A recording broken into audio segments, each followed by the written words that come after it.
Hi, I'm Chris Anderson at the EEWeb Tech Lab, and today I'm looking at the STEval MKI138 V1 demo board.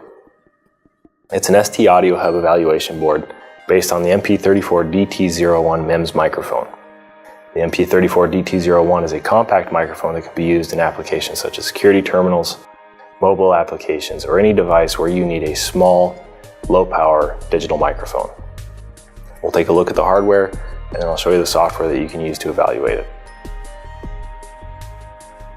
On either side of the PCB, you have your two MP34DT01 microphones.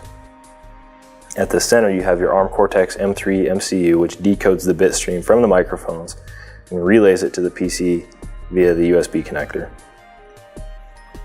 On the back, you have a header, because this board can actually be used as an interface for other STMicro microphone evaluation boards. These boards can actually be scored and cut away so that you can place your microphones remotely from your controller, and then you would just need to connect via some cabling to these slots here. I've connected the demo board via USB to my PC. Before I do anything else, I'm going to go into Control Panel and Sound, show you that yes, it is here. It's a digital audio interface, STM32 capture PDM mode. I'm going to launch a tool from STM called AP Workbench, and that's going to load up. We want to select MEMS microphones demo kit, USB digital voice recorder, and as long as everything initialized properly, you should have something here in the digital audio interface for the interface selection. So we'll run that application. It'll come up with this window. You can turn on your monitor, and you can see, of course, we're running an FFT mode right now, so you get a frequency spectrum of your sound content. We can go over to the scope, and you can see it wiggle around a little bit. I like to increase this amplitude. About 50x is where you can really see it going. And so now you can see me in time speaking. Again, the FFT, now a clap roughly represents an impulse, so when I clap you should see noise across the entire spectrum, and there's a little lag from the time the sound actually happens because it still has to be decoded, sent through the USB, and then represented on the PC. But you see that it's there. The next thing I want to do is play some of these test tones that I've downloaded. So we'll start with a 1 kilohertz sine wave, and you can see that here where it shows up as just a single spike in the frequency display.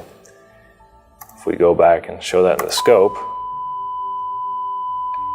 it really just looks like a bunch of noise.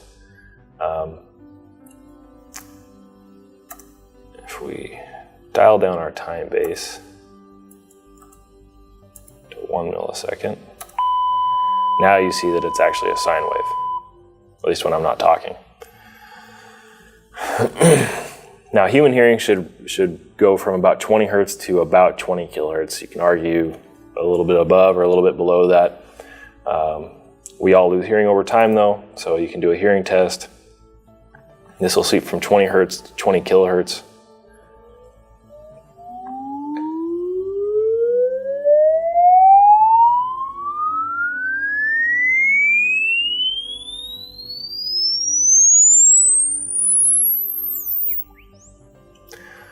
And again, in the frequency domain, just so you can see that actually rolling through.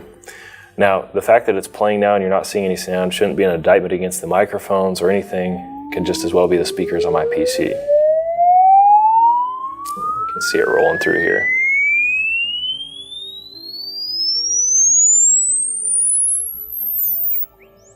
So if your application calls for a small microphone, I think you should at least consider this demo board in your evaluation process. It's small, it's flexible, and yet it's a very capable evaluation tool.